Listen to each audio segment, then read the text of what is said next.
Welcome to the Daily Walk Podcast, brought to you by Walk Thru the Bible. The Daily Walk Podcast is a daily devotional that will guide you on a life-changing journey through the Bible in 1 year.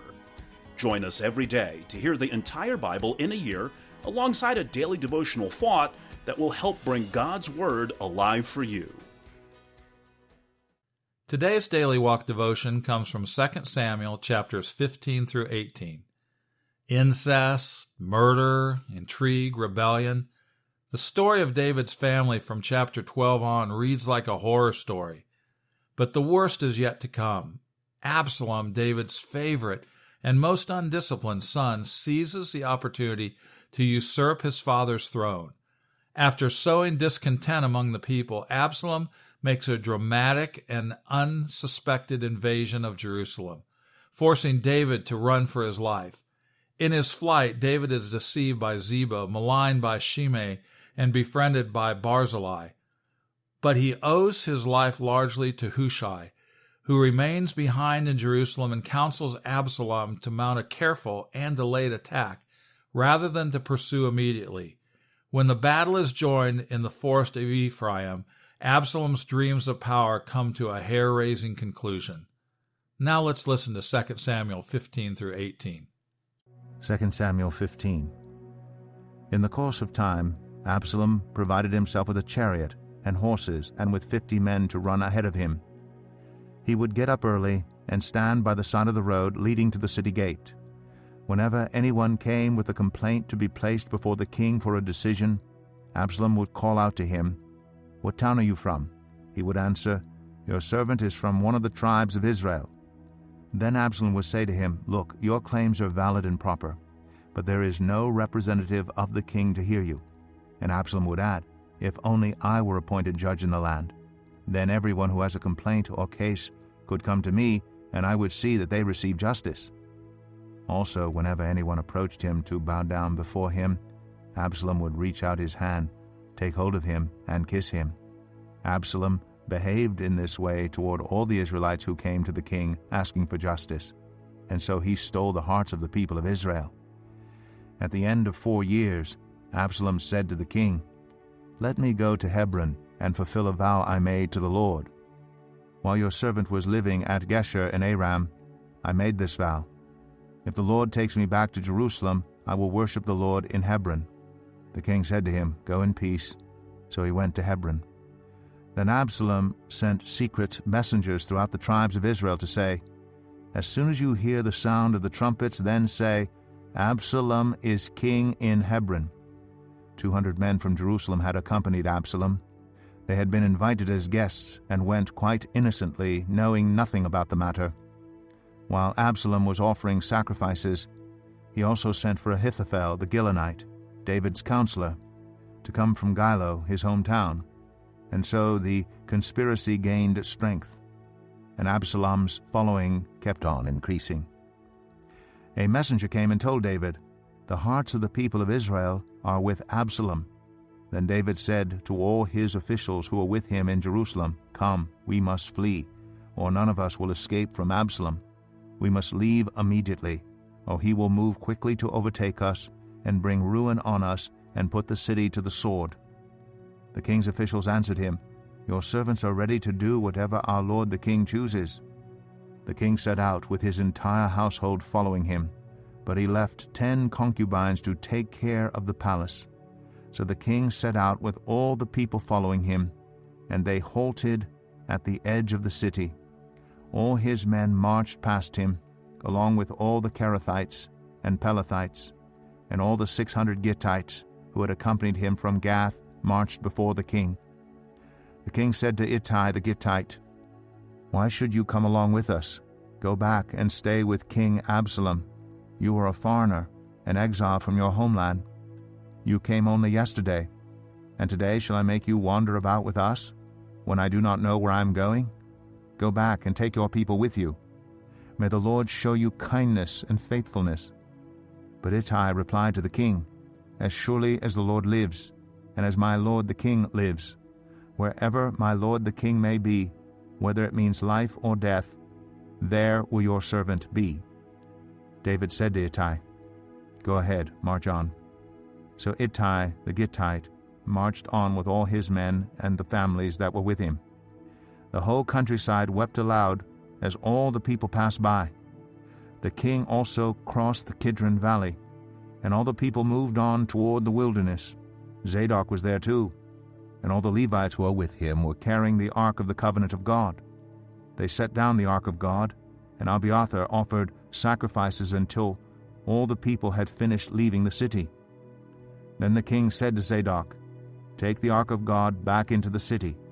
If I find favor in the Lord's eyes, he will bring me back and let me see it and his dwelling place again. But if he says, 'I am not pleased with you,' then I am ready. Let him do to me whatever seems good to him." The king also said to Zadok the priest, "Do you understand? Go back to the city with my blessing. Take your son Ahimaaz with you, and also Abiathar's son Jonathan. You and Abiathar return with your 2 sons. I will wait at the fords in the wilderness until word comes from you to inform me." So Zadok and Abiathar took the ark of God back to Jerusalem and stayed there. But David continued up the Mount of Olives, weeping as he went. His head was covered, and he was barefoot. All the people with him covered their heads too, and were weeping as they went up. Now David had been told, "Ahithophel is among the conspirators with Absalom." So David prayed, "Lord, turn Ahithophel's counsel into foolishness."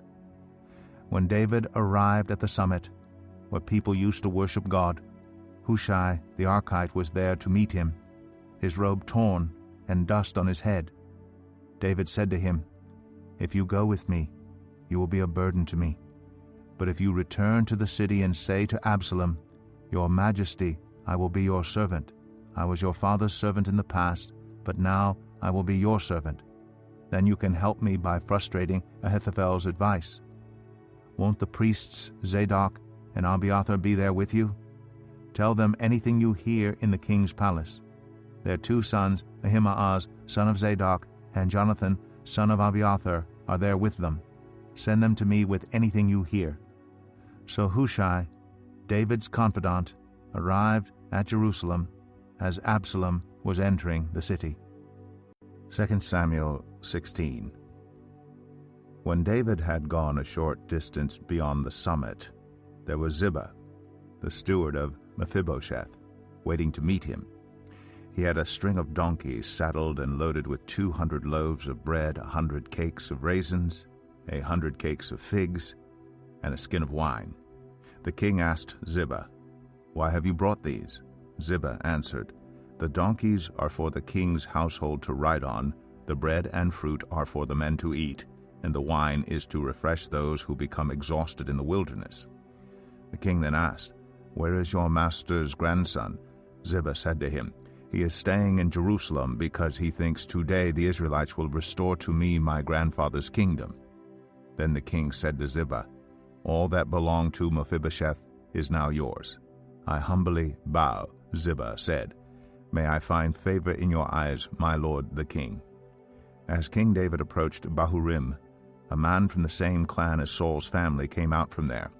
His name was Shimei, son of Gera, and he cursed as he came out. He pelted David and all the king's officials with stones, though all the troops in the special guard were on David's right and left.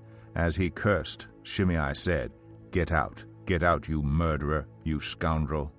The Lord has repaid you for all the blood you shed in the household of Saul, in whose place you have reigned. The Lord has given the kingdom into the hands of your son Absalom. You have come to ruin because you are a murderer." Then Abishai, son of Zeruiah, said to the king, "Why should this dead dog curse my lord the king? Let me go over and cut off his head." But the king said, "What does this have to do with you, you sons of Zeruiah? If he's cursing because the Lord said to him, 'Curse David,' who can ask, 'Why do you do this?'" David then said to Abishai and all his officials, "My son, my own flesh and blood is trying to kill me. How much more, then, this Benjamite? Leave him alone, let him curse, for the Lord has told him to.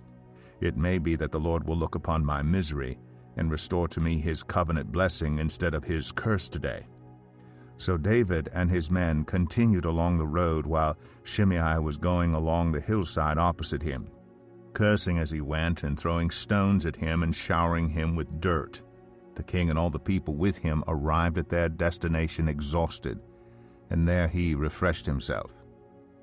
Meanwhile Absalom and all the men of Israel came to Jerusalem, and Ahithophel was with him.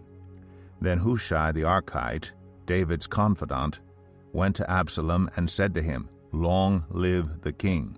Long live the king!" Absalom said to Hushai, "So this is the love you show your friend? If he's your friend, why didn't you go with him?" Hushai said to Absalom, "No, the one chosen by the Lord, by these people, and by all the men of Israel, his I will be, and I will remain with him. Furthermore, whom should I serve? Should I not serve the son? Just as I served your father, so I will serve you." Absalom said to Ahithophel, "Give us your advice. What should we do?" Ahithophel answered, "Sleep with your father's concubines, whom he left to take care of the palace. Then all Israel will hear that you have made yourself obnoxious to your father, and the hands of everyone with you will be more resolute." So they pitched a tent for Absalom on the roof, and he slept with his father's concubines in the sight of all Israel. Now in those days the advice Ahithophel gave was like that of one who inquires of God. That was how both David and Absalom regarded all of Ahithophel's advice.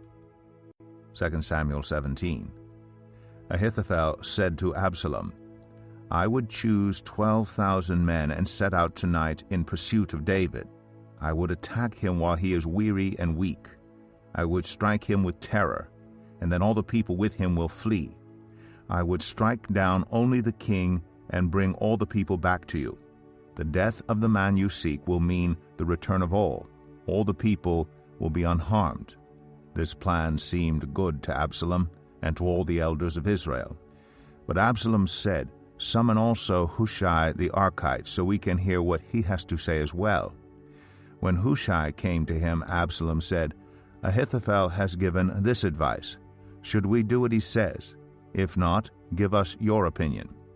Hushai replied to Absalom, "The advice Ahithophel has given is not good this time. You know your father and his men. They are fighters, and as fierce as a wild bear robbed of her cubs. Besides, your father is an experienced fighter. He will not spend the night with the troops. Even now he is hidden in a cave or some other place. If he should attack your troops first, whoever hears about it will say, 'There has been a slaughter among the troops who follow Absalom.' Then even the bravest soldier, whose heart is like the heart of a lion, will melt with fear. For all Israel knows that your father is a fighter, and that those with him are brave. So I advise you, let all Israel from Dan to Beersheba, as numerous as the sand on the seashore, be gathered to you, with you yourself leading them into battle. Then we will attack him wherever he may be found, and we will fall on him as dew settles on the ground. Neither he nor any of his men will be left alive.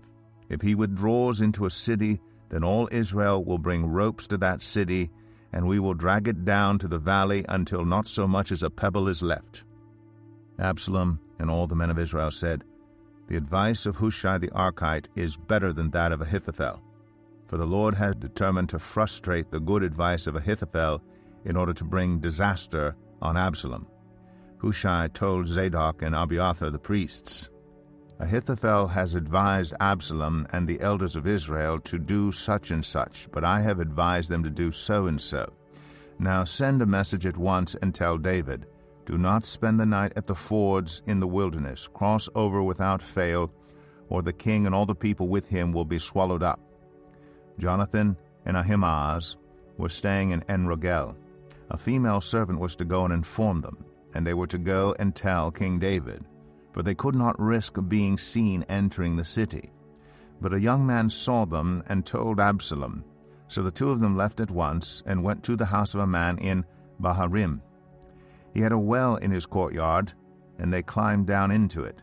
His wife took a covering and spread it out over the opening of the well and scattered grain over it. No one knew anything about it. When Absalom's men came to the woman at the house, they asked, "Where are Ahimaaz and Jonathan?" The woman answered them, "They crossed over the brook." The men searched but found no one, so they returned to Jerusalem. After they had gone, the two climbed out of the well and went to inform King David. They said to him, "Set out and cross the river at once. Ahithophel has advised such and such against you." So David and all the people with him set out and crossed the Jordan. By daybreak no one was left who had not crossed the Jordan. When Ahithophel saw that his advice had not been followed, he saddled his donkey and set out for his house in his hometown. He put his house in order and then hanged himself. So he died and was buried in his father's tomb. David went to Mahanaim, and Absalom crossed the Jordan with all the men of Israel. Absalom had appointed Amasa over the army in place of Joab. Amasa was the son of Jether, an Ishmaelite, who had married Abigail, the daughter of Nahash, and sister of Zeruiah, the mother of Joab. The Israelites and Absalom camped in the land of Gilead. When David came to Mahanaim, Shobai, son of Nahash, from Rabbah of the Ammonites, and Machir, son of Amiel, from Lo-debar, and Barzillai the Gileadite from Rogelim, brought bedding and bowls and articles of pottery. They also brought wheat and barley, flour and roasted grain, beans and lentils, honey and curds, sheep and cheese from cow's milk for David and his people to eat. For they said, "The people have become exhausted and hungry and thirsty in the wilderness." 2 Samuel 18. David mustered the men who were with him, and appointed over them commanders of thousands and commanders of hundreds. David sent out his troops, a third under the command of Joab, a third under Joab's brother Abishai, son of Zeruiah, and a third under Ittai the Gittite. The king told the troops, "I myself will surely march out with you." But the men said, "You must not go out. If we are forced to flee, they won't care about us. Even if half of us die, they won't care. But you are worth 10,000 of us. It would be better now for you to give us support from the city." The king answered, "I will do whatever seems best to you." So the king stood beside the gate while all his men marched out in units of hundreds and of thousands. The king commanded Joab, Abishai, and Ittai, "Be gentle with the young man Absalom for my sake." And all the troops heard the king giving orders concerning Absalom to each of the commanders. David's army marched out of the city to fight Israel, and the battle took place in the forest of Ephraim. There Israel's troops were routed by David's men, and the casualties that day were great, 20,000 men. The battle spread out over the whole countryside, and the forest swallowed up more men that day than the sword. Now Absalom happened to meet David's men. He was riding his mule, and as the mule went under the thick branches of a large oak, Absalom's hair got caught in the tree. He was left hanging in midair, while the mule he was riding kept on going. When one of the men saw what had happened, he told Joab, "I just saw Absalom hanging in an oak tree." Joab said to the man who had told him this, "What? You saw him? Why didn't you strike him to the ground right there? Then I would have had to give you 10 shekels of silver and a warrior's belt." But the man replied, "Even if 1,000 shekels were weighed out into my hands, I would not lay a hand on the king's son. In our hearing, the king commanded you and Abishai and Ittai, protect the young man Absalom for my sake. And if I had put my life in jeopardy, and nothing is hidden from the king, you would have kept your distance from me." Joab said, "I'm not going to wait like this for you." So he took 3 javelins in his hand and plunged them into Absalom's heart while Absalom was still alive in the oak tree. And 10 of Joab's armor-bearers surrounded Absalom, struck him, and killed him. Then Joab sounded the trumpet, and the troops stopped pursuing Israel, for Joab halted them. They took Absalom, threw him into a big pit in the forest, and piled up a large heap of rocks over him. Meanwhile, all the Israelites fled to their homes. During his lifetime, Absalom had taken a pillar and erected it in the king's valley as a monument to himself, for he thought, "I have no son to carry on the memory of my name."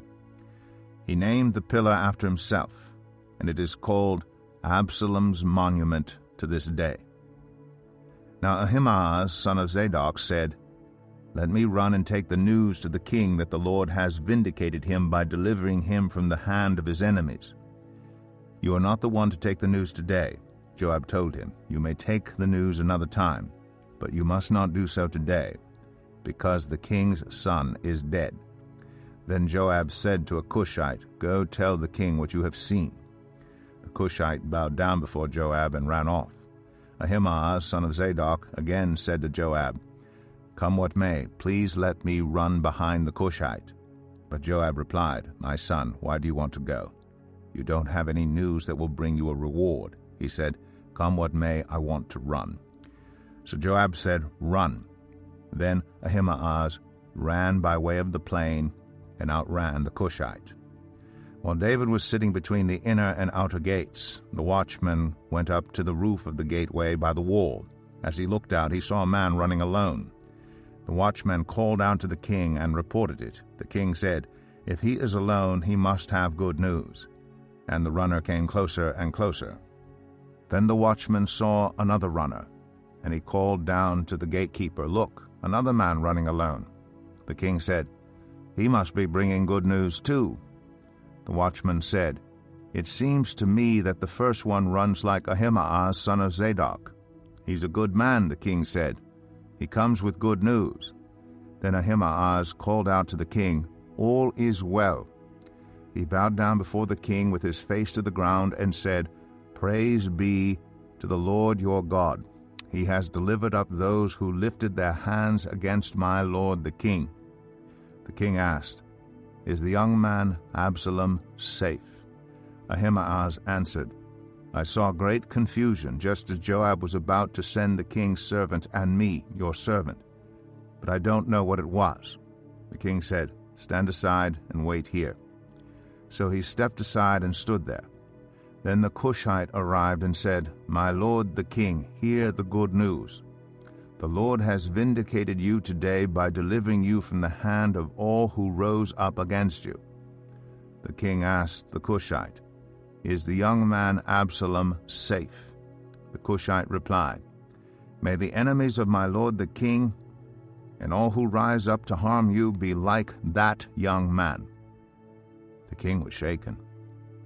He went up to the room over the gateway and wept. As he went, he said, O my son Absalom, my son Absalom, if only I had died instead of you.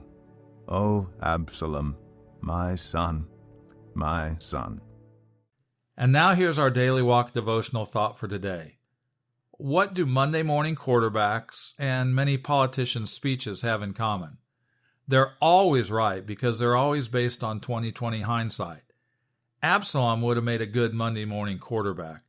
Certainly he was an outstanding politician, for he won the hearts of the people by second-guessing the decisions of the king and promising the people what they wanted, though he had no authority to grant it. When a bad decision has been made, do not hesitate to give open, honest criticism to the person who's responsible. Wrong decisions cannot be ignored, but watch the human tendency to become an armchair general. All statements beginning, well, if I'd been there, are dangerous. Pick a church or civic leader and focus your efforts this week on positive support rather than negative second-guessing. Thank you for joining us today for the Daily Walk Podcast from Walk Thru the Bible. Be with us tomorrow as we continue our life-changing journey through the Bible in a year. Love this episode of the Daily Walk Podcast? We'd love for you to rate and give us a review on iTunes or Google Play. Make sure you subscribe so you won't miss an episode as we walk through God's Word together. For more resources to help you live God's Word, visit walkthru.org.